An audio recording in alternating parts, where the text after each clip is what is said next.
Салат. Мына салат қалай жасалады? Қызанақ,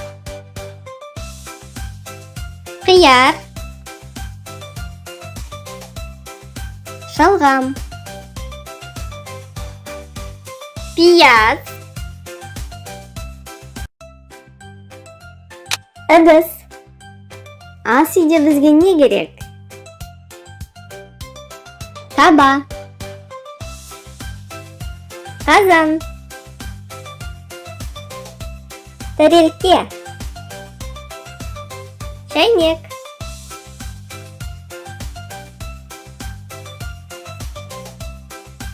Балақай, үтіктеу үшін бізге не керек?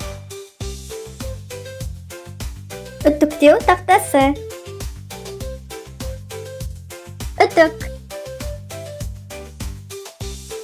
шалбар, жейде.